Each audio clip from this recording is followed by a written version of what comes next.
والصلاة والسلام على سيد الأنبياء والمرسلين محمد وآله وصحبه أجمعين. محمد وآله وصحبه أجمعين. أما بعد فأعوذ بالله من الشيطان الرجيم. بسم الله الرحمن الرحيم. شهر رمضان الذي أنزل فيه القرآن هدى للناس وبينات من الهدى والفرقان. وقال الله تعالى: حامين والكتاب المبين إنا أنزلناه في ليلة مباركة إنا كنا منذرين. وقال الله تعالى: ألف لام ميم ذلك الكتاب لا ريب فيه هدى للمتقين. وقال النبي صلى الله تعالى عليه وسلم: خيركم من تعلم القرآن وعلمه. وقال النبي صلى الله تعالى عليه وسلم: القلب الذي ليس في جوفه قرآن فإنه كالبيت الخرب أو كما قال صلی اللہ علیہ وسلم. میرے محترم بھائیوں، نوجوان ساتھیوں، بزرگوں اور عزت مآب، عفت مآب، پردہ نشین ماں اور بہنوں، السلام علیکم ورحمۃ اللہ وبرکاتہ.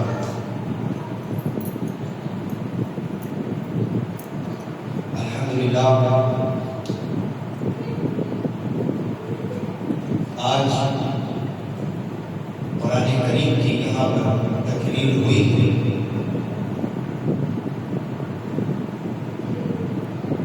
رمضان کے اس مبارک مہینے میں قرآن مجید کا سننا، سنانا، پڑھنا، پڑھانا، اس کی نشر کرنا، اس کی اشاعت کرنا، اس کو پھیلانا، اس کو لوگوں تک پہنچانا، یہ وہ کار خیر ہے جس کا اللہ نے ہم سے مطالبہ کیا، جو امت مسلمہ کے ہر فرد سے مطلوب ہے. یہ صرف چند لوگوں کی ذمہ داری نہیں ہے، صرف مدرسے میں پڑھنے والے بچوں کی یا علماء کی ذمہ داری نہیں ہے، بلکہ ہر وہ شخص جس نے کلمہ پڑھا ہے، رسول اللہ صلی اللہ علیہ وسلم پر ایمان لایا ہے، ہر شخص کی یہ ذمہ داری ہے کہ وہ قرآن کی ایک آیت کو بھی اگر جانتا ہے، قرآن کی 2 آیتیں اگر جانتا ہے تو وہ دوسروں تک پہنچائے گا. کیونکہ نبی پاک صلی اللہ علیہ وسلم کا فرمان ہے: بلغوا عنی ولو آیہ، کہ مجھ سے جو حاصل کرو، جو کچھ سیکھو، وہ دوسروں تک پہنچاؤ، اگرچہ ایک ہی آیت کیوں نہ ہو. کیونکہ قرآن کا پیغام، دین اسلام کا پیغام ایک جملے سے بھی پہنچ سکتا ہے. آپ کی ایک تصویر پیش کرتا ہے، آپ کا ایک عمل دوسروں کی زندگیاں بدل سکتا ہے.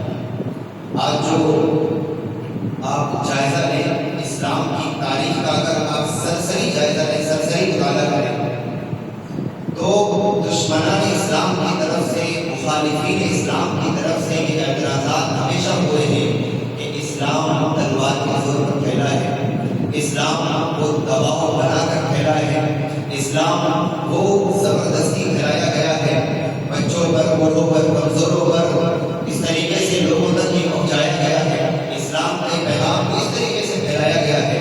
یہ ایک شوشہ چھوڑا جاتا ہے، اعتراضات کیے جاتے ہیں، ناقدانہ تیروں کی بوچھار کی جاتی ہے، نقد کیا جاتا ہے. لیکن جو لوگ تاریخ پڑھتے ہیں، تاریخ کا مطالعہ کرنے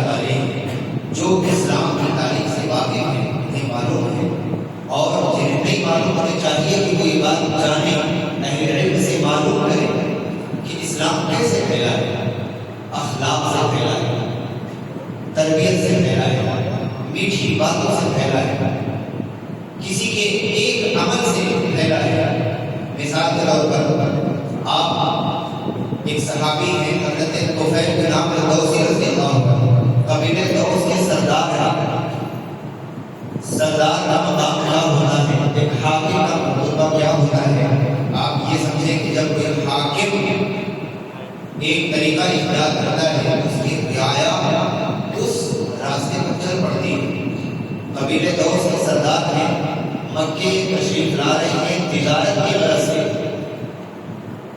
مکے والوں نے جب یہ خبر سنی کہ طفیل آ رہے ہیں تو مکے سے باہر نکل کر انہوں نے ان کا راستہ روکا اور انہیں جا کر یہ اطلاع دی کہ ہمارے مکے کے اندر ایک شخص آیا ہے جس کا نام محمد ہے، آپ اس سے دور رہیے گا، آپ اس کے قریب مت جائیے گا۔ کیوں؟ کیونکہ وہ جو بات پیش کرتا ہے، وہ جو بات لوگوں سے کہتا ہے، وہ ایسی بات ہوتی ہے کہ جس سے باپ بیٹے کے درمیان، میاں بیوی کے درمیان، بھائی بھائی کے درمیان جدائی ہو جاتی ہے، خاندان میں دراڑیں پڑ جاتی ہیں، رشتے ٹوٹ جاتے ہیں۔ یفرق بین المرء وزوجہ، کہ وہ لوگوں کے رشتے ناطے توڑ دیتا ہے، ایسی بات پیش کرتا ہے، لہذا آپ اس کے قریب نہ جائیے۔ حضرت طفیل رضی اللہ عنہ فرماتے ہیں کہ میں مکے آیا اور لوگوں نے یعنی مکے کے جو مشرکین تھے انہوں نے مجھے اتنا زیادہ بھر دیا تھا، اتنا زیادہ مجھے برخلا دیا تھا، بہکا دیا تھا کہ میں نے اپنے کانوں میں روئی ٹھوس لی کہ مجھے اس شخص سے بات نہیں کرنی ہے، نہ اس کی کوئی بات سننی ہے۔ ظاہر ہے اگر آپ سے کوئی کہے محلے میں کہ فلاں شخص ایسا ہے کہ اگر آپ اس کے پاس بیٹھیں گے وہ آپ کی دوستی بڑھوا دے گا، آپ کی بیوی کے درمیان جو دراڑ ڈلوا دے گا، پھوٹ ڈلوا دے گا، آپ کے خلاف آپ کی بیوی کو کر دے گا، بیوی کو آپ کے خلاف کر دے گا۔ اس طریقے کا جب آپ کو کوئی آئینہ دکھائے گا تو آپ ظاہر ایسے شخص سے کترائیں گے، ایسے شخص سے دور ہوں گے۔ حضرت طفیل رضی اللہ عنہ نے بھی یہی سوچا کہ ایسے شخص سے ہم کیوں کر ملاقات کریں جو جس کی باتوں میں اتنا اثر ہے۔ روایات میں آتا ہے کہ طفیل رضی اللہ عنہ اپنے کام میں مشغول تھے، حضور صلی اللہ علیہ وسلم اپنے معمول کے مطابق مکے کے کعبے کے پاس نماز ادا فرما رہے ہیں اور آپ کی شان مبارک، آپ کا رعب، آپ کا چہرے انور، آپ کی جسامت، آپ کی قدامت، یہ تمام چیزیں ظاہر کرتی تھیں کہ یہ کوئی ویسا انسان نہیں ہو سکتا ہے جیسا لوگ کہہ رہے ہیں۔ تو فیض رضی اللہ عنہ فرماتے ہیں کہ جب میں نے ان پر نگاہ ڈالی تو مجھے لگا کہ یہ کوئی عام انسان نہیں ہے، عام شخص نہیں ہے، کیوں نہ میں قریب جا کر دیکھوں کہ آخر یہ کیا کہہ رہا ہے، کیا بات ہے اس کی، کیا پیغام ہے اس کا۔ اور انہوں نے اپنے بارے میں یہ کہا انی رجل لبیب شاعر قلیب، کہ میں ایک عقل مند انسان ہوں، میں شاعر ہوں، مجھے اللہ نے سمجھ دی ہے، مطلب مجھے سمجھ ہے نہیں، تو آخر میں خود فیصلہ کر سکتا ہوں، مجھے اتنی صلاحیت ہے کہ کیا کہہ رہا ہے بتا، میں صحیح اور غلط کی تمیز تو کر سکتا ہوں۔ چنانچہ وہ پاس میں گئے، آپ صلی اللہ علیہ وسلم نماز ادا فرما رہے ہیں اور انہوں نے قرآن کی چند آیتیں سنی۔ چند آیتیں سننے کے بعد ان کے دل کی کیفیت بدل گئی۔ جب آپ نماز سے فارغ ہوئے تو انہوں نے آگے بڑھ کر آپ سے عرض کیا کہ مجھے آپ وہ کلام سنائیں جو کلام آپ پڑھ رہے ہیں، وہ کلام آپ سنائیں۔ آپ صلی اللہ علیہ وسلم نے غالباً سورہ فلق اور سورہ ناس کی آیتیں سنائی ہیں۔ ان آیتوں کا سننا تھا کہ دل کی کیفیت یکسر بدل گئی اور وہیں پر اسلام میں داخل ہو گئے، وہیں پر کلمہ پڑھ لیا اور پھر اپنے قبیلے میں جا کر اسلام کی تعلیمات کو عام کیا۔ تو میں یہ عرض کر رہا تھا کہ آپ کی ایک آیت، آپ کا ایک پیغام، آپ کا ایک اسلام کی نشر و اشاعت میں کارگر ہو سکتا ہے، فائدہ مند ہو سکتا ہے۔ تو یہ جو یہ رمضان کا مہینہ ہے، قرآن کی تکمیل ہوئی ہے، جو آیتیں آپ کے سامنے میں نے پڑھی تھی، ان آیات میں قرآن مجید کی اہمیت کو واضح کیا گیا ہے۔ میں ایک بات کی وضاحت کروں کہ بہت زیادہ وقت نہ لے کر بہت مختصر وقت میں صرف 2 سے 3 باتیں آپ کے سامنے پیش کروں گا۔ پہلی بات قرآن مجید کے تعلق سے کچھ چند باتیں ہوں گی، اور دوسری بات ہماری آخری عشرے سے متعلق کچھ باتیں ہوں گی، اور تیسری بات کہ ہمارا جو آج کا ماحول ہے، آج کا جو دور ہے، اس دور پر ایک دائرانہ ایک سرسری نظر ڈال کر اس کے بعد انشاءاللہ اپنی بات کو میں ختم کروں گا۔ تو قرآن کے تعلق سے اللہ تعالیٰ کا ارشاد ہے کہ رمضان کا مہینہ وہ ہے جس میں قرآن نازل کیا گیا۔ آگے فرمایا ہدی للناس، یہ لوگوں کے لیے ہدایت نامہ ہے، لوگوں کو سیدھا راستہ دکھانے والی کتاب ہے۔ وَبَيِّنَاتٍ مِنَ الْهُدىٰ وَالْفُرْقَانِ، اور صحیح اور غلط کے درمیان فرق کرنے والی کتاب ہے۔ دوسرے مقام پر فرمایا الف لام میم ذالک الکتاب لا ریب فیہ، کہ یہ وہ کتاب ہے جس میں شک اور شبہے کی کوئی گنجائش نہیں ہے، ذرا برابر شک کی کوئی گنجائش نہیں ہے۔ ہدی للمتقین، یہ تمام متقیوں کے لیے، اللہ سے ڈرنے والوں کے لیے ہدایت ہے۔ اب آپ غور کریں کہ اس جیسے مقدس کتاب جس کو لوگوں کی ہدایت کے لیے نازل کیا گیا ہو، لوگوں کے راہ راست پر چلنے کے لیے نازل کیا گیا ہو، اس کتاب کے حاملین، اس کتاب کے پڑھنے والے، اس کتاب سے تعلق رکھنے والے کیسے ہوں گے؟ اگر وہ دنیا میں ذلیل و خوار ہیں، اگر وہ دنیا میں پس رہے ہیں، اگر وہ دنیا میں عزت کی نظر سے نہیں دیکھے جا رہے ہیں، تو پھر یہ کتاب ہدایت والی کتاب کیسے ہو سکتی ہے؟ تو معلوم یہ ہوا کہ قرآن پر ہمارا ویسا عمل نہیں ہے جیسا عمل ہونا چاہیے۔ صحابہ کرام رضوان اللہ علیہم اجمعین کا معاملہ یہ تھا کہ قرآن ان کی زندگیوں میں داخل ہو چکا تھا، قرآن ان کے قلب پر گزرتا تھا، قرآن پر جب پڑھتے تھے یا سنتے تھے تو وہ ان کے دلوں میں اترتا تھا۔ اسی لیے علامہ اقبال علیہ الرحمہ نے کہا ہے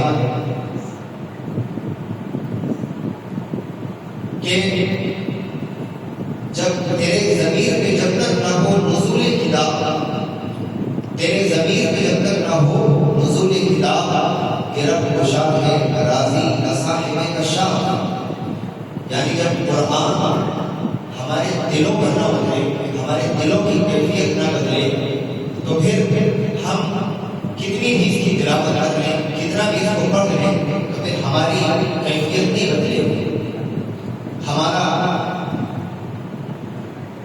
طریقہ زندگی نہیں بدلے گا۔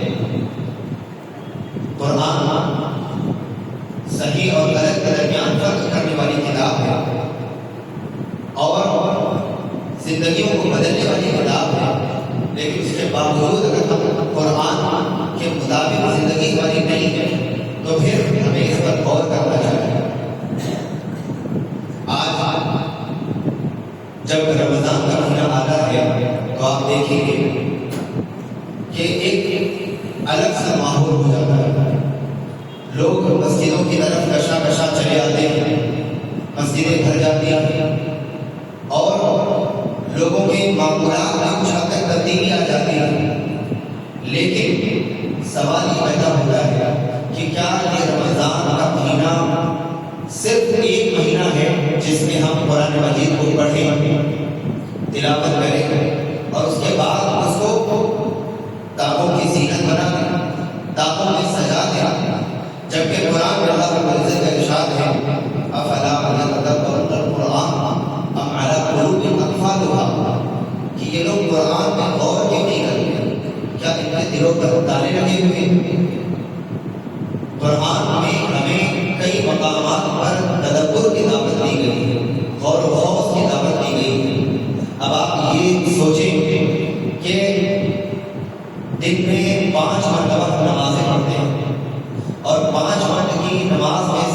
فرض نمازوں میں تقریباً 17 مرتبہ ہم یہ دعا کرتے ہیں اهدنا الصراط المستقیم صراط الذین انعمت علیہم، اے ہمارے رب ہمیں سیدھا راستہ عطا فرما،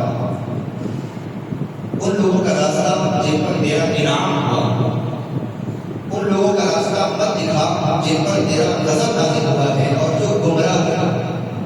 تو جو قوم دن میں 17 دفعہ تقریباً، اور اگر سنتوں کو ملا لیا جائے تو 15 سے 20 یا 25 دفعہ یہ دعا کر رہی ہو اور اس کے باوجود اس کی زندگی میں انقلاب نہ ہو، اس کی زندگی میں کوئی تبدیلی نہ ہو، اس کے عمل میں، اس کے اعمال میں کوئی تبدیلی نہ ہو، تو پھر ہم قرآن کا وہ حق نہیں ادا کر رہے جو ہونا چاہیے۔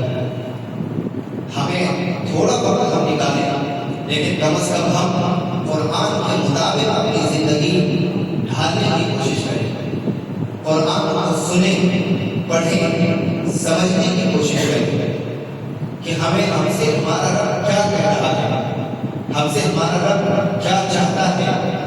یہ وہ کتاب ہے جو پوری زندگی کو، ہماری پوری زندگی کو راہ راست بنانے والی۔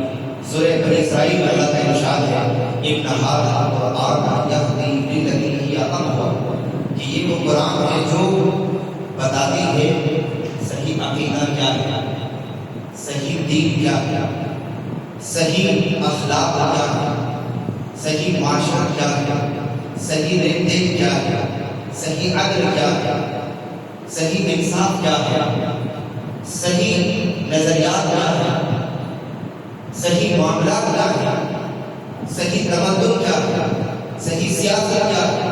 پوری زندگی کے تمام شعبوں پر یہ ہماری رہنمائی کرنے والی کتاب ہے، اور ہمارا اس کے ساتھ رویہ کیسا ہے کہ ہم صرف رمضان تک اس کو محدود کر لیں، یا ہم جب باتوں کو پڑھ لیں۔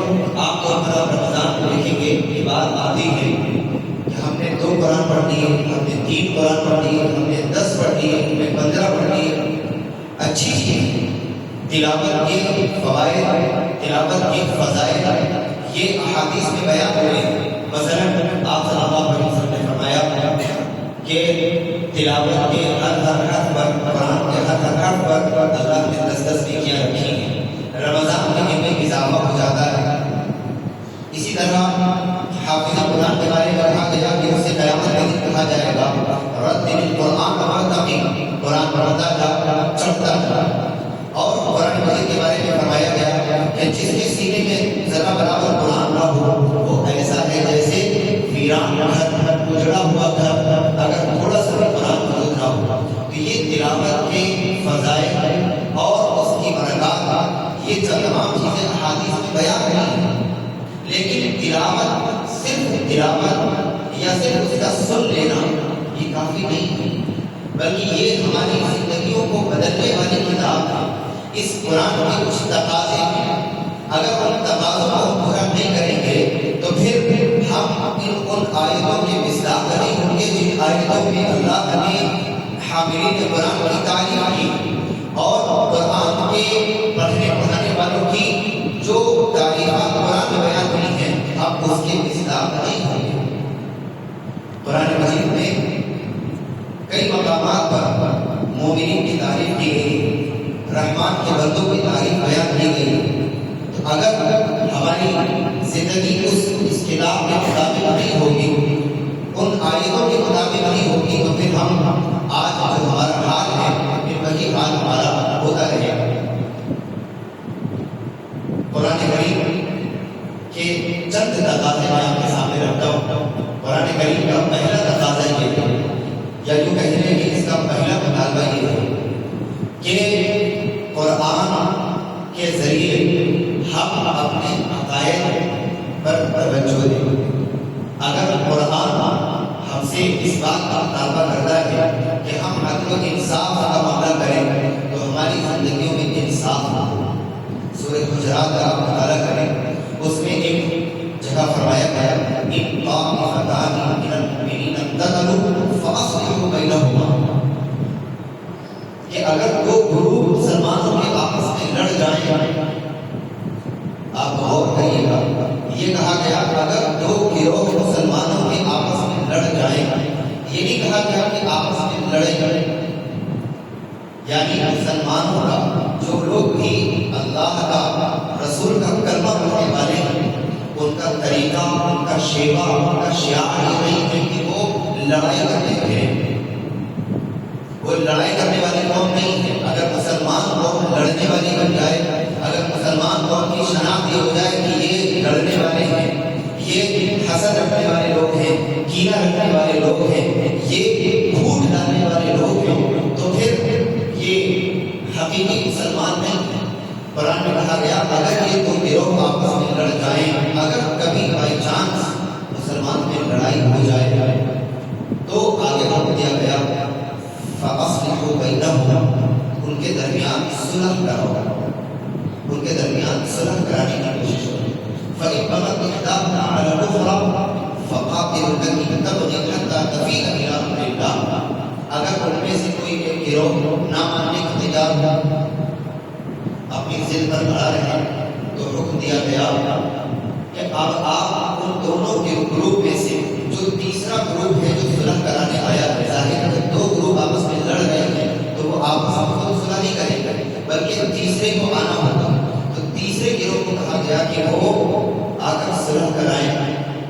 اور آپ یہاں پر یہ نقطہ یہ بھی غور کرنے کا ہے کہ تیسرا جو گروپ ہے مسلمانوں کا، اس کی یہ ذمہ داری بنتی ہے کہ وہ لڑنے والے یا لڑائی کرنے والے گروپ کو لڑتا ہوا دیکھ کر تماشائی تماشبی بن کر نہ بیٹھے، تماشائی بن کر نہیں کہ ہم سے دیکھتے رہے، ہاں یہ تو گروپ لڑ رہے ہیں، ان کو لڑنے دیں، ہمارے پیچھے پڑنے سے کیا فائدہ ہے، کیوں ہم جا کر اپنی بے عزتی کرائیں؟ نہیں، ایک مسلمان کا دوسرے مسلمان سے تعلق ایسا ہے کہ اسے بے چین ہو جانا چاہیے، جیسا کہ حدیث پاک میں جگہ جگہ بتایا گیا ہے مسلمان مسلمان کا بھائی، ایک جگہ فرمایا مسلمان مسلمان کا آئینہ ہے، ایک جگہ فرمایا گیا کہ مسلمانوں کا معاملہ مومنین کی مثال آپس میں تعلقات رکھنے، آپس میں محبت رکھنے، آپس میں ایک دوسرے کے ساتھ جو ہے ہمدردی کرنے میں ایک جسم کے مانند ہے کہ جب جسم کے ایک حصے کو تکلیف ہوتی ہے تو پورا کا پورا بدن اس تکلیف کو محسوس کرتا ہے۔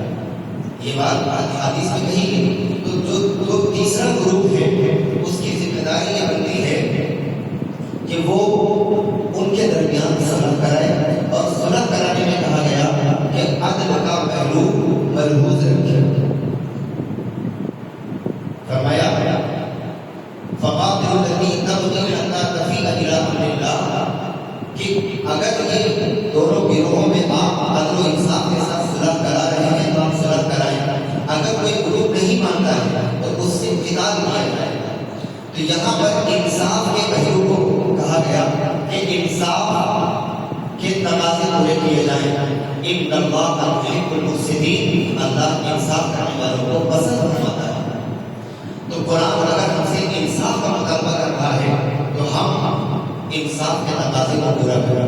اگر قرآن ہم سے مطالبہ کر رہا ہے کہ ہماری نگاہیں نیچی ہوں تو پھر ہمیں اپنی نگاہیں نیچی رکھنا ہے۔ اگر قرآن ہم سے مطالبہ کر رہا ہے کہ ہمارے اخلاق اچھے ہوں تو پھر ہمارے اخلاق اچھے ہوں، یہ پہلا تقاضا ہے۔ دوسرا تقاضا یہ ہے کہ قرآن کی ہم نشر و اشاعت کریں، جیسا کہ میں نے شروع میں کہا کہ اگر ہمیں ایک آیت بھی معلوم ہو تو ہم اس کو پھیلانے کی کوشش کریں، اس کی ایک آیت ہم اگر ہمیں معلوم ہے تو ہم دوسروں تک پہنچائیں کہ اس میں کیا کہا گیا ہے۔ اسی طرح تیسرا تقاضا یہ ہے اور جو سب سے اہم تقاضا ہے کہ قرآن پڑھنے والے، قرآن پڑھانے والے، قرآن سننے والے اور قرآن سنانے والے، ان لوگوں کے اندر اخلاص، اللہ کی رضا، اللہ کی خوشنودی مطلوب ہو، یعنی قرآن کا پڑھنا، پڑھانا، سننا، سنانا یہ اپنی ریا کے لیے، اپنی نمود کے لیے، اپنی نمائش کے لیے نہ ہو، بلکہ اللہ کی رضا کے لیے پڑھا جائے، اللہ کی خوشنودی کے لیے پڑھا جائے اور اس کے تمام حقوق کو ادا کیا جائے۔ تو یہ قرآن کریم کے تعلق سے چند باتیں وہ ہیں جو میں نے آپ کے سامنے رکھی ہیں کہ قرآن کے مطابق ہماری زندگی کو قرآن کا جو تقاضے ہیں انہیں پورا کریں. اب آپ دیکھیں کہ ہم نے پورے رمضان میں ہم قرآن سنتے ہیں, پورا قرآن مجید ہم نے سن لیا, لیکن رمضان کے جانے کے بعد, قرآن کے مکمل ہو جانے کے بعد اگر ہماری زندگی میں کوئی تبدیلی نہ آئی ہو, ہمارے اندر کوئی بھی چینجنگ نہ آئی ہو, تو پھر ہمارے اس سننے کا کیا فائدہ ہے؟ آپ کے سامنے میں نے ایک مثال رکھی ہے رضی اللہ عنہ کی, کہ انہوں نے قرآن کی چند آیتوں کو سنا ہے اور اسلام میں داخل ہو گئے.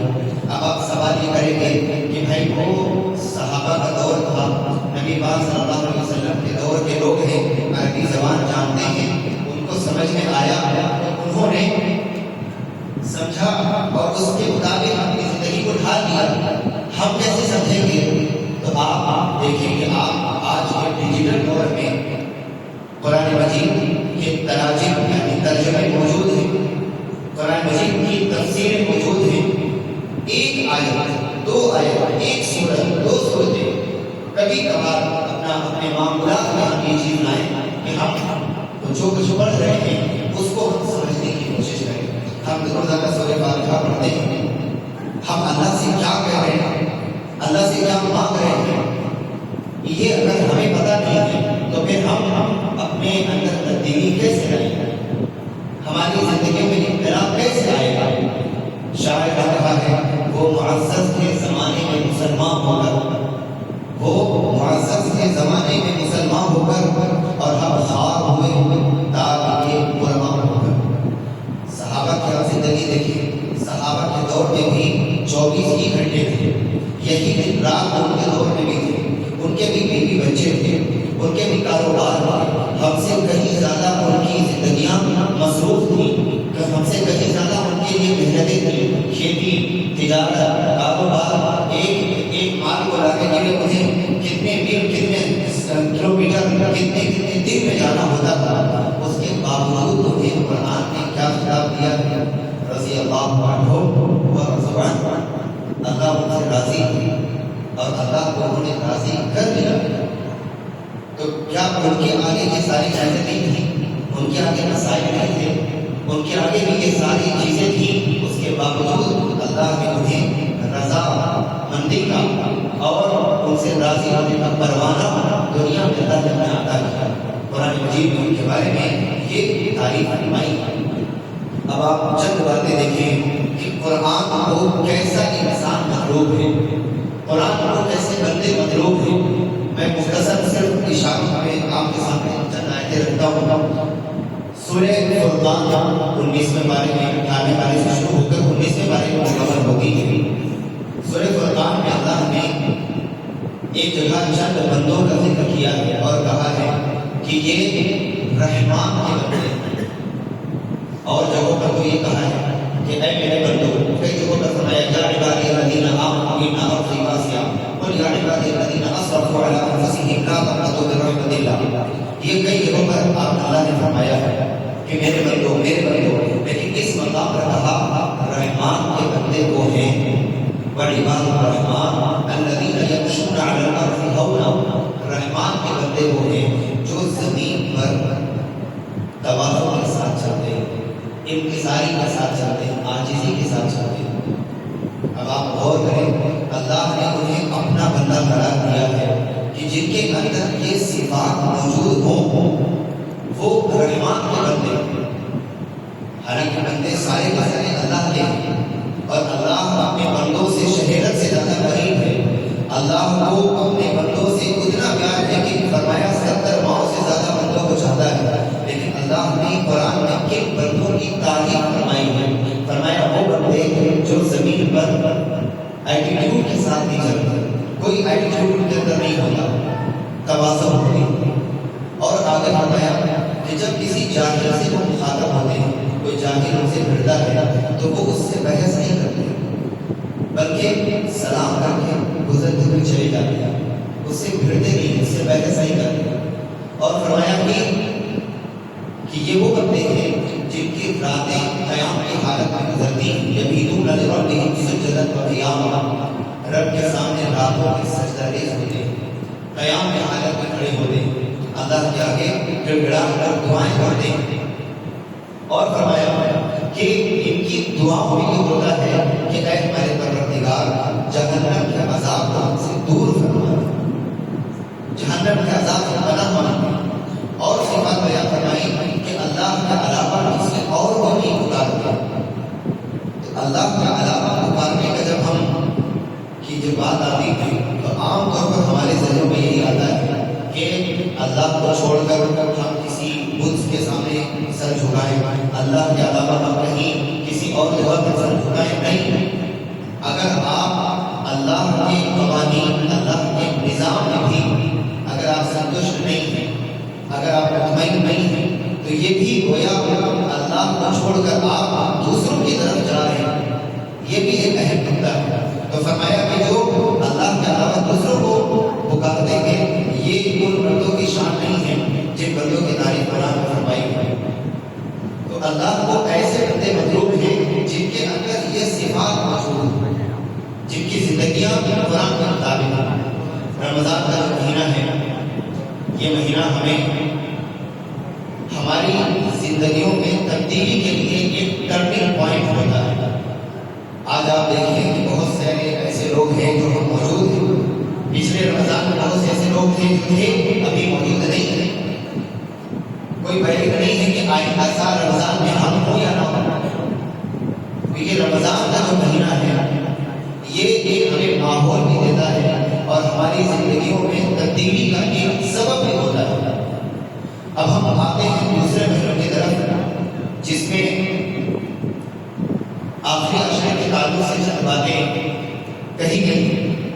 حدیث پاک میں فرمایا گیا کہ فَإِنَّ أَوَّلَهُ رَحْمَةٌ وَأَوْسَطُهُ مَغْفِرَةٌ وَآخِرُهُ عِتْقٌ مِّنَ النَّارِ، کہ یہ وہ مہینہ ہے جس کا پہلا حصہ رحمت ہے، دوسرا حصہ مغفرت ہے، اور تیسرا حصہ جہنم کی آگ سے خلاصی کا ہے، جہنم کی آگ سے نجات کا ہے۔ یہ وہ حدیث ہے جو ہم رمضان کی آمد پر ہمیشہ سنتے ہیں، اور اس میں یہ بات کہی گئی کہ رمضان کا پہلا عشرہ رحمت، دوسرا عشرہ مغفرت، اور تیسرا عشرہ وہ جہنم کی آگ سے خلاصی کا ہے۔ تو اس کا مطلب یہ نہیں ہے کہ اللہ کی طرف سے رحمت صرف پہلے عشرے میں ہوتی ہے اور مغفرت دوسرے عشرے میں اور تیسرے عشرے میں جہنم کی آگ سے خلاصی، نہیں، بلکہ اللہ کی رحمت پورے مہینے بندوں پر برستی ہے۔ پورے مہینے اللہ عرش سے پہلے آسمان پر آ کر یہ منادی کرواتا ہے کہ ہے کوئی مغفرت چاہنے والا، ہے کوئی بخشش کرنے والا، ہے کوئی روزی روٹی چاہنے والا، ہے کوئی مشکلات سے پریشانیوں سے نجات پانے والا۔ یہ تمام صدائیں پوری رات یہ سلسلہ جاری رہتا ہے، اور یہ اللہ کی خاص رحمت پورے مہینے ہوتی ہے۔ پورے مہینے اللہ کی طرف سے جہنم کی آگ سے خلاصی کا پروانہ ملتا ہے۔ تو صرف پہلا عشرہ، دوسرا عشرہ، تیسرا عشرہ یہ صرف سمجھانے کے طور پر ہے کہ اس طریقے سے یہ تقسیم کی گئی، لیکن اللہ کی ان بے پایہ رحمتوں سے ہم کتنے فیضیاب ہو رہے ہیں اس پر ہمیں غور کرنا ہے۔ آخری عشرے کے بارے میں فرمایا گیا کہ آخری عشرہ جہنم کی آگ سے خلاصی کا ہے۔ تو یہ آج 27ویں شب ہے، رمضان ہم سے رخصت ہونے والا ہے۔ ہم اپنے اوپر ذرا غور کریں اور آئینہ دیکھیں کہ ہم نے جو ایام گزارے ہیں ان ایام کو ہم نے کیسے گزارا ہے، اور جو چند ایام بچے ہیں، گنتی کی چند گھڑیاں بچی ہیں، انہیں ہم کیسے گزارنے والے ہیں۔ قرآن مجید میں تقریباً 190 مقامات پر اللہ نے یا ایھا الذین آمنوا کہہ کر ایمان والوں کو مخاطب کیا ہے کہ اے ایمان والوں۔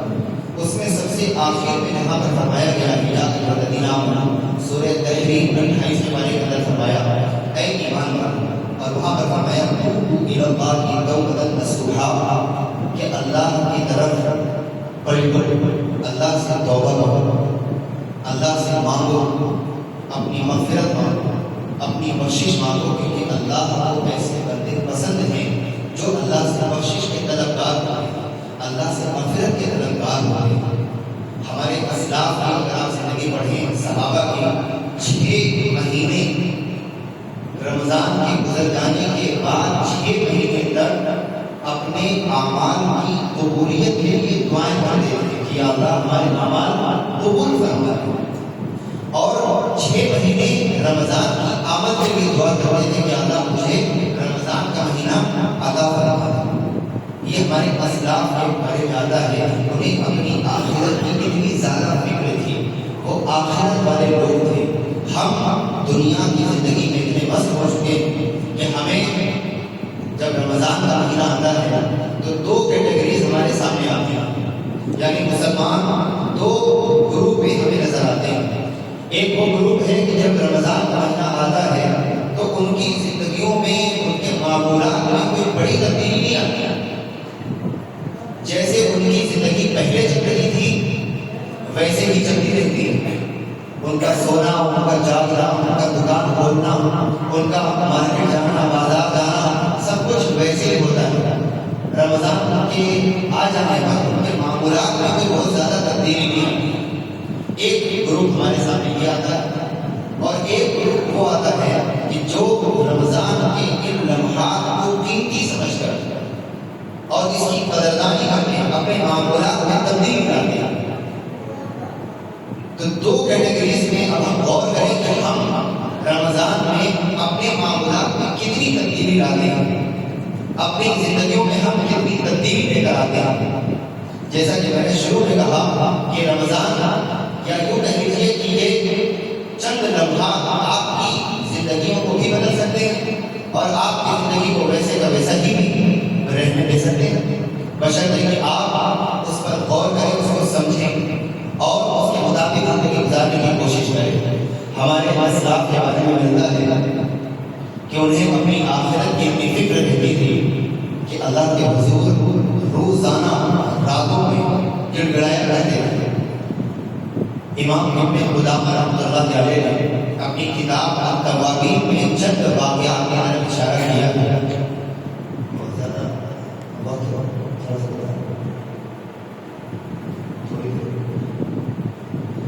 امام ابن قدامہ رحمۃ اللہ علیہ نے التوابین کتاب کے اندر چند واقعات کی طرف اشارہ کیا ہے۔ ایک ہستی ہیں عبداللہ ابن مرزوق رحمۃ اللہ علیہ، ان کے بارے میں لکھا ہے کہ ان کی شروعاتی ابتدائی زندگی فسق و فجور میں تھی، شراب میں، کباب میں، زندگی اس طریقے سے ان کی چل رہی تھی۔ گھر پر خادمہ تھی، ایک دن شراب میں مست پڑے ہوئے تھے، خادمہ آئی ایک انگارہ لے کر اور اس انگارے کو ان کے ہاتھ سے بس ٹچ کر دیا، ہاتھ سے ٹچ کیا ہے کہ وہ فوراً سر پٹا کر انہوں نے فوراً چیخا اور کہا خادمہ سے یہ کیا کیا؟ اس نے کہا کہ جناب میں آپ کو بس آئینہ دکھانا چاہتی ہوں کہ یہ دنیا کی آگ ہے، ایک انگارہ ہے جس کی تکلیف آپ برداشت نہیں کر پائے، تو آپ غور کریں کہ جہنم کی آگ جو اس سے کہیں زیادہ تیز ہے، جہنم میں کچھ درجات ایسے ہیں جن سے جہنم خود پناہ مانگتی ہے، وہاں کی آگ سے ہم کیسے بچیں گے؟ روایات میں آتا ہے کہ اس کے بعد انہوں نے توبہ کی اور پوری زندگی میں دوبارہ اس راستے کی طرف نہیں پلٹے ہیں جو راستہ شیطان کا راستہ ہے۔ اسی طرح ایک بزرگ ہستی علامہ کانوی رحمۃ اللہ علیہ کے بارے میں لکھا ہے انہوں نے کہ وہ ابتدائی زندگی فسق و فجور میں تھی، شراب اور کباب کی زندگی تھی، گھر پر اپنے ساتھیوں کو بلایا، اپنے دوستوں کو بلایا اور دعوت کی، رقص و ظہور کی محفل قائم کی۔ اسی دوران ایک محدث ہے امام ابن شعبہ رحمۃ اللہ علیہ، ان کا راستے سے گزر ہوا، ان کی نظر پڑی ہے، لوگوں سے پوچھا یہ کون ہے، تو بتایا کہ یہ محدث کبیر ہیں امام ابن شعبہ رحمۃ اللہ علیہ۔ فوراً وہ پیچھے گئے اور پیچھے جانے کے بعد ان سے کہا کہ مجھے معلوم ہوا ہے کہ آپ محدث ہیں، مجھے آپ ایک حدیث سنائیں۔ انہوں نے حدیث سنانے سے پہلے کہا کہ تو اس حالت میں کیسے حدیث سنے گا کہ تو شراب میں مست ہے؟ کہا نہیں، مجھے حدیث سننی۔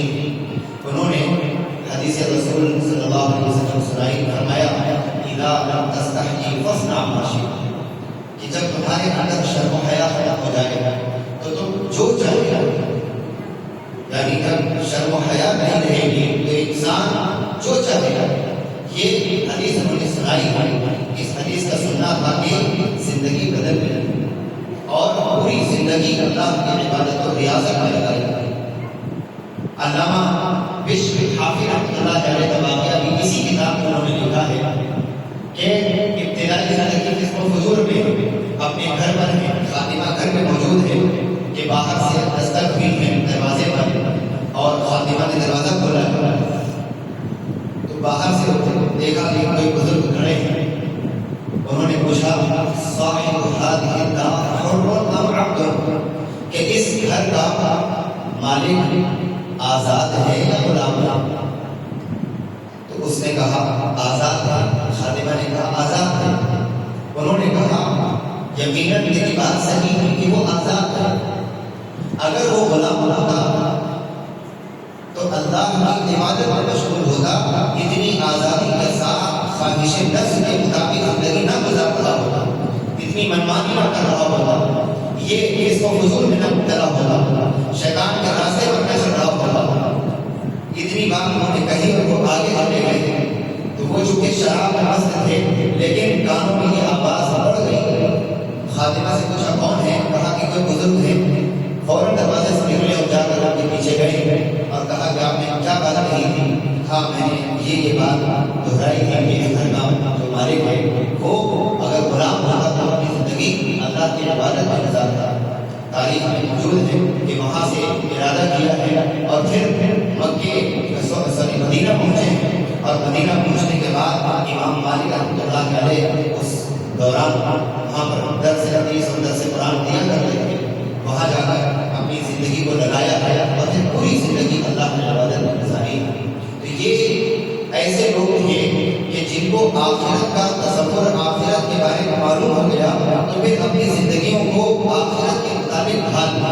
اللہ کو ایسے بندے پسند ہیں کہ جو اللہ کے آگے سجدہ اللہ سے توبہ کریں، اللہ کی طرف رجوع کریں، کیونکہ قرآن نے صاف کہا ہے آج ہم اپنی زندگی اپنے عمر کے مطابق گزار دو، کل تمہیں پلٹ کر ہمارے ہی پاس آنا ہے۔ ان الینا ایابہم ثم ان علینا حسابہم۔ سورہ غاشیہ جو نماز میں سنتے اس میں یہ بات فرمائی گئی کہ تمہیں آنا ہمارے پاس ہے، آج نہیں تو کل اللہ کے سامنے ہمیں حاضر ہونا اور پھر اللہ کے پاس ہمیں حساب دینا ہے۔ کل جب قیامت کے دن حساب کتاب ہوگا تو انسان دیکھے گا کہ نام اعمال جس جو اس کا نام اعمال ہے اس میں سورہ کہف میں فرمایا ما لهذا الكتاب لا يغادر صغيرة ولا كبيرة الا احصاها۔ انسان دیکھے گا تو کہے گا یہ اس نام اعمال کو کیا ہو گیا ہے جس نے ہماری چھوٹی بڑی کوئی چیز نہیں چھوڑی ہے کہ جو اس میں درج ہے۔ ہر چھوٹی سے چھوٹی چیز ہماری لکھی ہوئی ہوگی، ہر چھوٹی بڑی تمام چیز اس میں لکھی ہوگی۔ تو ہم آج غور کریں کہ آج ہم کس مقام پر کھڑے ہیں۔ تیسری اور آخری بات کہ رمضان کا یہ آخری عشرہ ہمیں اس بات کی کوشش کرنی ہے کہ ہمارے یہ وہ قیمتی چند لمحات ہیں کہ ہماری زندگیوں کے لیے قیمتی بن جائے۔ سورہ آل عمران میں ایک آیت ہے، اس آیت کو سنا کر اس میں اپنی بات ختم کروں گا اور اس آیت پر آپ لوگوں کو سوال دے کر میں چلا جاؤں گا۔ اس آیت میں اللہ تعالیٰ نے فرمایا ہے وَلَا تَهِنُوا وَلَا تَحْزَنُوا وَأَنتُمُ الْأَعْلَوْنَ إِن كُنتُم مُّؤْمِنِينَ، کہ تم کمزور نہ بنو، تم سست نہ بنو اور تم غم نہ کرو۔ آگے فرمایا تم سر بلند رہو گے، تم ہی غالب رہو گے اگر تم ایمان مانے۔ اب آپ سوال اپنے آپ سے نہیں کر سکتے ہیں، پوری امت مسلمہ سے کر سکتے ہیں کہ جس امت کو اللہ نے خیر امت بنایا ہو، خیر امت جس کے بارے میں ہمیں بڑا دعویٰ ہے اور ہم بڑی شان سے کہتے ہیں کہ ہم خیر امت ہیں، ہم سب سے بہترین امت ہیں، اللہ نے ہمیں سب سے بہترین امت بنایا ہے، تو کیا بہترین امت دنیا میں رسوا ہوتی رہے؟ بہترین امت دنیا میں پستی رہے؟ بہترین امت پر دوسرے لوگ حکومت کرتے رہے؟ بہترین امت پر دوسرے لوگ اپنے قوانین نافذ کرتے رہے؟ اسی بہترین امت کو رسوا کیا جاتا ہو، اسی بہترین امت کے ساتھ بدسلوکی کی جاتی ہو، اسی بہترین امت کو پاؤں تلے روندا جاتا ہو، اسی بہترین امت کو کے معاملات اچھے نہ ہوں، تو یہ کیسی بہترین امت ہے؟ تو اب آپ سوال کر سکتے ہیں کہ قرآن میں جب کہا گیا کہ تم ہی سر بلند رہو گے، تم ہی غالب ہو گے، تو تم کیسے رسوا ہو؟ یا یوں کہیں ہم کیوں آج رسوا ہیں، کیوں ہم آج غلامی کے تحت دبے ہوئے ہیں، آج ہمارے اوپر دوسرے لوگ حاکم ہیں، آج ہم سر بلند کیوں نہیں ہیں؟ تو اب آپ سوال کر سکتے ہیں کہ یا تو یہ قرآن نعوذ باللہ یا تو یہ قرآن جھوٹا ہے، یا تو ہم قرآن کو جھوٹ مانتے ہیں کہ یہ آیت جھوٹی ہے کہ اس نے کہا ہے کہ تم کمزور نہ پڑھو، تم غم نہ کرو، تم سر بلند ہو گے۔ اگر تم ایمان والے ہو تو یا تو یہ قرآن کی بات ہم جھوٹی سمجھیں، یا پھر ہم ویسے مومن نہیں ہیں جیسا مومن قرآن جانتا ہے۔ بڑی سخت بات ہے یہ، لیکن ہمارے لیے غور کرنے کی چیز ہے کہ ہم ویسے ایمان والے نہیں ہیں یا پھر یہ بات غلط ہے۔ ظاہر ہے قرآن کی بات غلط نہیں ہو سکتی، ہمارا عقیدہ ہے کہ قرآن کا حرف درست ہے، سچا ہے، اور قرآن پر ہمارا ایمان ہے۔ اگر ہم قرآن پر ایمان نہیں رکھتے ہیں تو گویا ہم ایمان میں نہیں ہیں، ہم مسلمان نہیں ہیں۔ ہم بار بار یہ کلمہ پڑھتے ہیں آمنت باللہ کما هو باسمائہ وصفاتہ وقبلت جمیع احکامہ، اقرار باللسان وتصدیق بالقلب۔ فرمایا کہ زبان سے اقرار اور ہے اور دل سے تصدیق اور ہے، اور دونوں چیزیں مطلوب ہیں۔ زبان سے اقرار ہونا بھی ضروری ہے اور دل سے یقین بھی۔ تو اگر ہم اس آیت پر غور کریں اور مسلمانوں کے آج کے حالات دیکھیں، اس دور کو دیکھیں، تو ہم خود اندازہ لگا سکتے ہیں کہ ہمارا ایمان صرف زبانی اقرار تک محدود ہے، ہمارے اعمال ویسے نہیں ہیں۔ ابھی رمضان مہینہ گزر جائے گا، پھر ہماری نمازوں کی کوتاہی ہوگی۔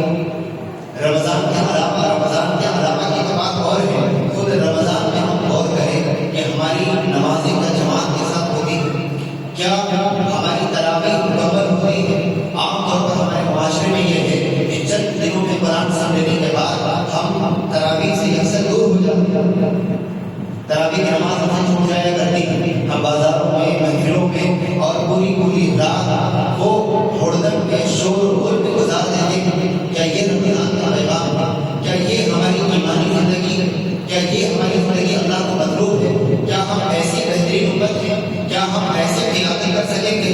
کیا ہم ایسے لوگوں کی رہنمائی کر سکیں گے؟ کیا ہم ایسے لوگوں کو راہ راست دکھا سکیں گے؟ ہماری قیادت، ہماری سیادت، ہمارا منصب، ہمارا مقام ہمیں ایسے حاصل ہوگا ہم اس طریقے سے لوگوں پر حکومت کر سکیں گے جس امت کو اللہ نے خلیفہ فی الارض کہا ہو، جس امت کو استخلاف فی الارض کا جس کا وعدہ کیا ہو، جس امت کو بہترین امت کہا ہو، جس امت کو قیامت کے دن شہداء ناس کا پروانہ دیا ہو، وہ امت آج اتنی زیادہ کمزور، اتنی زیادہ لاپر، اتنی زیادہ بے حس ہو جائے کہ اس کا کوئی معیار نہ رہے، اس کی کوئی شان نہ رہے، اس کا کوئی امتیاز نہ رہے، تو پھر ہمارا کیسا ایمان ہے؟ آج آپ لوگ معلوم کریں کہ جو گلف کنٹریز ہیں جس میں دبئی ہے اور اسی طرح یورپ میں، آپ اگر سروے کرنے معلوم کریں تو وہاں کے غیر مسلم، چاہے وہ مشرک ہوں، چاہے یہودی ہوں، چاہے وہ نصارہ ہوں، وہ مسلمانوں کے ساتھ بزنس میں پارٹنرشپ کرنا پسند نہیں کرتے۔ کیوں؟ ان سے جب پوچھا گیا کہ ان کا لین دین اچھا نہیں، وعدے پکے نہیں، آج وعدہ کرتے ہیں تو کل آج اگر وعدہ ہے کہ آج ہم آپ کا قرض ادا کر دیں گے تو کہیں 2 مہینے بعد ادا کر دیں گے، فون اٹھاتے نہیں، اور اسی طریقے سے بہت ساری چیزیں ہیں۔ تو جس امت کا نظریہ یہ ہو، جس امت کا معیار یہ ہو، جس امت کی شان ایسی ہو کہ لوگ اسے پسند نہ کرتے ہوں، وہ ایمان وہ کیسے خلیفہ فی الارض بنے گا؟ وہ کیسے خلافت فی الارض قائم کریں گے؟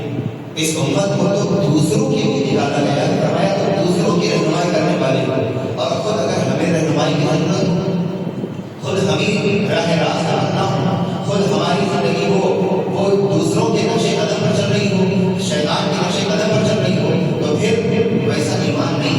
سورہ نساء کے اندر فرمایا گیا ہے یا ایھا الذین آمنوا آمنوا باللہ ورسولہ، فرمایا گیا اے ایمان والو، ایمان والو اللہ پر، رسول پر، کتابوں پر، ایمان والوں سے ہی کہا جا رہا ہے کہ ایمان لاؤ۔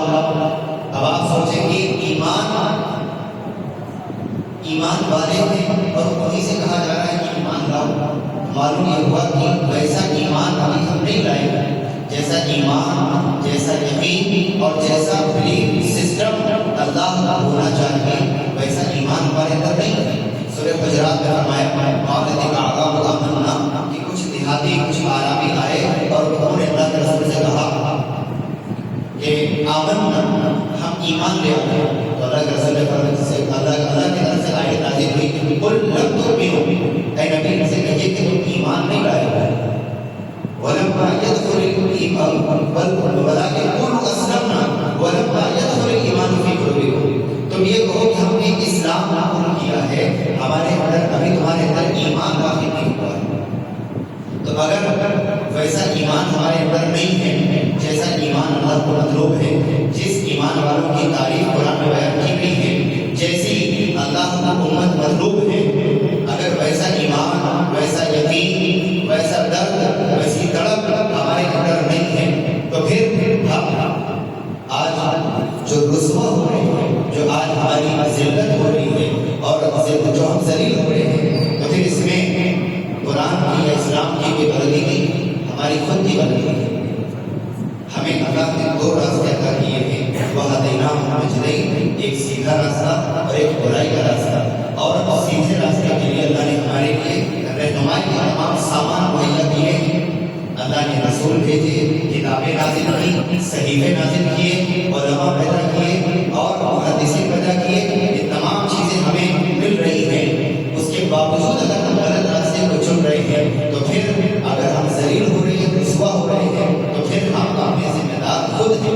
تو یہ آخری عشرہ ہے، اللہ نے ہمیں اتنا خوبصورت موقع عطا کیا ہے، رمضان کا امتحان عطا کیا ہے۔ ہماری کوشش یہ ہو کہ ہم سے جو بھی غلطیاں ہوئی ہوں، ہم سے جو بھی گناہ ہوئے ہوں، اللہ ہمارے گناہوں کو معاف کرے۔ اس کے لیے ہم اللہ کے حضور، اللہ کی مسجد میں، اللہ کے دربار میں اللہ سے گڑگڑا کر دعائیں مانگیں کہ جو ایام ہمارے غفلت میں گزر رہے ہیں، وہ ایام ہم سے جو غفلت ہو رہی ہے اور جو ہم سے کاہلی سستی ہوئی ہے، اللہ اس کو درگزر فرما دے۔ آگے کے جو ہمارے ایام ہیں، اللہ ان کو قدر والا اور ان کی قدر کرنے والا ہمیں بنا دے، اور اس کے مطابق ہمیں اپنی زندگی آگے کے پورے مراحل پورے کرنے کی توفیق عطا فرما دے۔ اس بات کی ہمیں کوشش کرنا ہے، اور اس بات کے لیے ہمیں دعا کرنی ہے، ہمیں اس بات کی بھی کوشش کرنی ہے کہ آج جو ایک ہمیں ماحول نظر آتا ہے، بس یہ آخری بات ہے کہ رمضان کا مہینہ آیا تو ہماری عبادت، ہماری ریاضت، ہماری تراویح، ہمارا قرآن یہ ایک رسمی طور پر زیادہ ہے۔ ہم چند دن گھنٹے ہو کر یہ عبادت کی یا اسی طرح سے مسجد میں مجلسوں کی محفل میں ہم بیٹھ کر چند چیزیں اختیار کر لیتے ہیں، اس کے بعد ہماری زندگیاں ویسے کی ویسے ہو جاتی ہیں۔ اس بات پر ہمیں غور کرنا چاہیے کہ آخر ہمیں نہیں پتا ہے کہ کب ہمارا آخری وقت ہو، کب ہم اللہ کے نظر پیش ہو جائیں۔ اللہ کا حسن ایک کتاب ہے، عارض القرنی ایک رائٹر ہے عرب کے، ابھی بھی انہوں نے اس میں ایک واقعہ لکھا ہے کہ ایک نوجوان اپنی ماں سے یہ کہہ کر رات میں سویا کہ ماں میری صبح فلائٹ ہے، آپ مجھے صبح اٹھا دیجیے گا۔ ماں نے کہا ٹھیک ہے، میں صبح اٹھا دوں۔ بیٹا سو گیا ہے اور رات میں اچانک سے موسم تبدیل ہوا ہے، طوفان اور آندھی، یہ ساری چیزیں ہوئی ہیں۔ ماں نے جب موسم کی تبدیلی دیکھی تو اس نے کہا کہ پیسہ تو ہم پھر کما لیں، زندگی میں دوبارہ نہیں مل سکتی، اور اس نے جان بوجھ کر قصداً بیٹے کو نہیں جگایا۔ جب صبح ہو گئی ہے تب بیٹے کو جگایا، جگانے کی پہنچی ہے، جب بیٹے کو اٹھایا ہے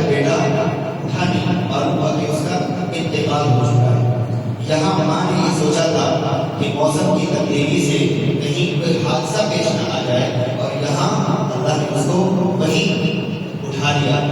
تو زندگی کا کوئی بھروسہ نہیں ہے. ہم سب جانتے ہیں قرآن مجید میں 2 مقامات پر کہا گیا کل نفس ذائقۃ الموت، ہر شخص کو موت کا مزہ چکھنا ہے. موت ایک برحق چیز ہے، اس سے کوئی انکار نہیں کر سکتا، چاہے وہ مسلمان ہو غیر مسلم ہو، کوئی انکار نہیں کر سکتا. لہٰذا ہمیں اللہ نے موقع دیا ہے، اللہ کی رحمت برس رہی ہے، مغفرت کے لیے اللہ کی یعنی رحمتیں برس رہی ہیں. اللہ مغفرت کرنے کے لیے بیٹھا ہے بشرطے کہ ہم معافی مانگنے والے ہوں. حدیث پاک میں اس بات کی طرف اشارہ کیا گیا ہے کہ ایسا شخص محروم ہے اور یہاں تک کہ کہا گیا ہے کہ ہلاک ہو جائے وہ شخص، برباد ہو جائے وہ شخص جسے رمضان کا مہینہ ملے اور وہ اپنی مغفرت نہ کروا سکے. یہ بد دعا کس کی ہے؟ ہم سب جانتے ہیں، مشہور حدیث ہے. یہ بد دعا دینے والے کون ہیں؟ فرشتوں کے سب سے اعلیٰ مقام جن کا ہے حضرت جبرائیل علیہ السلام نے یہ بد دعا دی ہے. اب آپ غور کریں گے یہ بد دعا ایک فرشتے کی بد دعا کیا کم ہے اور اس پر آمین کس نے کہی ہے؟ اللہ کے رسول صلی اللہ علیہ وسلم جو کہ سید الکائنات ہیں، پوری کائنات کے سردار ہیں، ان کی آمین نے اس کو کتنا زیادہ یعنی مؤکد کر دیا اور کتنا زیادہ مضبوط کر دیا کہ جسے رمضان کا مہینہ ملے اور وہ اپنی مغفرت نہ کروا سکے. رمضان کا مہینہ ہو اور ہم برائیوں میں پڑے، ہم حسد کا شکار، ہم اپنے معمولات میں ویسے ہی چل رہے ہیں، ہم پیٹ پیچھے اپنے بھائیوں کی برائی کر رہے ہیں، پیٹ پیچھے کسی دوسرے کے لیے حسد رکھتے ہو، تو پھر رمضان سے گویا کہ ہم نے فائدہ نہیں اٹھایا. یہ اس بات کی طرف ہمیں توجہ کرنی چاہیے کہ یہ رمضان کے مہینے میں مغفرت اللہ کی طرف سے ہمیں حاصل کرنی چاہیے. کم از کم اللہ سے یہ دعا کریں کہ اللہ ہماری مغفرت فرما دے، ہماری بخشش کا سامان فرما دے. پوری حدیث میں سنا دیتا ہوں، اس میں فرمایا گیا ہے کہ ہلاک ہو جائے، برباد ہو جائے وہ شخص جسے رمضان کا مہینہ ملے اور وہ اپنی مغفرت نہ کروا سکے. دوسری بد دعا انہوں نے دی، ہلاک ہو جائے وہ شخص جسے ماں باپ ملے یا ماں باپ میں سے کوئی ایک ملے اور وہ اپنی مغفرت نہ کروا سکے. اور تیسری بد دعا جو انہوں نے دی ہے وہ کہ ہلاک ہو جائے وہ شخص جس کے سامنے حضور صلی اللہ علیہ وسلم کا نامی آئے اور وہ آپ پر درود نہ بھیجے. اس میں ہمارے لیے جو سب سے اہم پہلو ہے وہ کیا ہے کہ رمضان کا مہینہ اللہ ہمیں عطا فرماتا ہے سیزن کا، نیکیوں کی بہار کا مہینہ ہے. اللہ جتنا چاہے گا. ایک کاروبار والا شخص سیزن آتا ہے تو اپنی نیند بھول جاتا ہے، اپنی بھوک پیاس بھول جاتا ہے، اپنی ساری چیزیں بھول جاتا ہے، اپنے کاروبار کی طرف اس کی توجہ بڑھ جاتی ہے سیزن میں. لیکن ہمارے معاشرے میں یہ ہے رمضان میں بھی کچھ لوگ ایسے ہیں کہ وہ رمضان کے مہینے کو اپنے کاروبار کا سیزن سمجھ کر تراویح چھوڑ دیتے ہیں، نمازیں چھوڑ دیتے ہیں، قرآن کی تلاوت چھوڑ دیتے ہیں، یہ ساری چیزیں چھوڑ دیتے ہیں. جبکہ 100% اللہ نے جو کامیابی رکھی ہے وہ کس میں رکھی ہے؟ دین میں رکھی ہے. ایک صاحب نے ایک مرتبہ سوال کیا، ایک دارالعلوم نے سوال رکھا کہ آج غیر قوم میں وہ سودی رقم لے کر، بیاج لے کر، انٹرسٹ جو ہمیں ملتا ہے وہ لے کر آج کمپنیاں انہوں نے کھڑی کر لی، آج وہ کہاں سے کہاں پہنچ گئے. اور آپ تمام لوگوں نے، مفتیوں نے، مولاناؤں نے، آپ لوگوں نے اتنے زیادہ فتوے دے رکھے ہیں کہ ہم انٹرسٹ نہیں لے سکتے، ہم بیاج نہیں لے سکتے. جس کی وجہ سے جملہ کیا کہا انہوں نے کہ اسی وجہ سے آج مسلمان اتنے پیچھے ہیں. وہاں سے جواب دیا گیا کہ میرے بھائی، اللہ نے جو کامیابی رکھی ہے وہ صرف دین میں ہی رکھی ہے. آپ لاکھ سودی کاروبار کر لیں، آپ لاکھ انٹرسٹ لے لیں، آپ کروڑوں کی جو ہے وہ بلڈنگ بنا لیں، کروڑوں کا آپ کاروبار کر لیں سودی رقم پر، اللہ نے اس میں کامیابی نہ رکھی.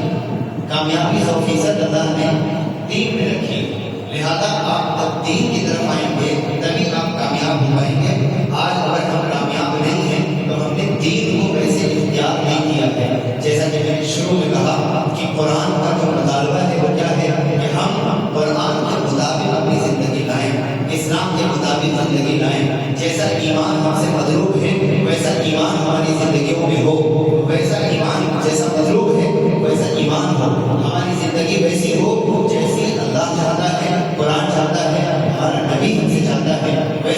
نہیں ہوگی تب ہم دنیا میں سرخرو ہوں گے، کامیاب ہوں گے، سربلند ہوں گے، اور ہمارا مقام اور مرتبہ اللہ کی نظر میں، دنیا کی نظر میں عالیشان ہوگا، اعلیٰ درجے کا ہوگا۔ اللہ تعالیٰ ہم سب کو کہنے سننے سے زیادہ